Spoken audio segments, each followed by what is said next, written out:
l'amour de la musique se transmet de génération en génération. Preuve supplémentaire en est avec Carla Bruni et son fils Aurélien Enthoven, issu de sa romance avec Raphaël Enthoven au début des années 2000. Pour les fêtes de fin d'année ou alors pour célébrer la nouvelle, Aurélien a offert un cadeau dans ce thème à sa mère, qui s'est empressée de le partager à ses 755 000 abonnés sur son compte Instagram.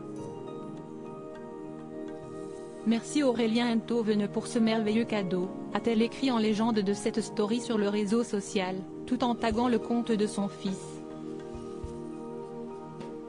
On peut y apercevoir la main de celle qui partage désormais sa vie avec l'ancien président de la République Nicolas Sarkozy tenant un vinyle du groupe de grunge américain culte, Nirvana. Et pas n'importe quel album, puisqu'il s'agit du MTV Unplugged in New York du collectif qui était emmené par Kurt Cobain. Ce disque est resté mythique pour plusieurs raisons. Tout d'abord, il compte parmi la maigre discographie du groupe avant le suicide tragique de son leader.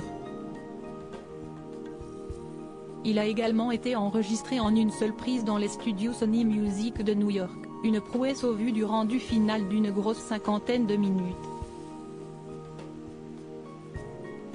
De plus, ce passage dans l'émission a relancé à la fois l'intérêt autour de l'émission MTV Unplugged, où les artistes invités devaient n'utiliser que des instruments acoustiques ou semi-acoustiques, qui étaient alors en perte de vitesse, et les ventes des autres disques de Nirvana, en particulier In Utero, dernier album du groupe paru quelques mois plus tôt.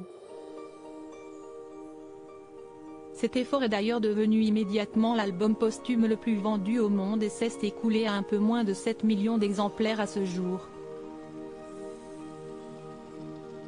Rock de mer en fils. La prestation est intervenue moins de 6 mois avant le suicide, le 5 avril 1994, de Kurt Cobain, en proie à sa dépression et sa dépendance à l'héroïne, et reste unanimement reconnue comme la plus aboutie et la plus époustouflante de l'émission. On y retrouve quelques reprises entrées dans la légende, comme cette version de The Man Who Sold the World de David Bowie. Enfin, la célèbre guitare utilisée par Kurt Cobain lors de cet enregistrement a été vendue aux enchères pour la modique de 6 millions de dollars. Idem pour le cardigan que porte Kurt Cobain, parti également aux enchères pour pas moins de 334 000 dollars. Le bon goût de la musique se partage donc en famille pour Carla Bruni, qui a elle aussi eu sa période sexe et drogue, et Aurélien Enthoven, cet album étant à la fois une valeur sûre et une œuvre chargée d'histoire.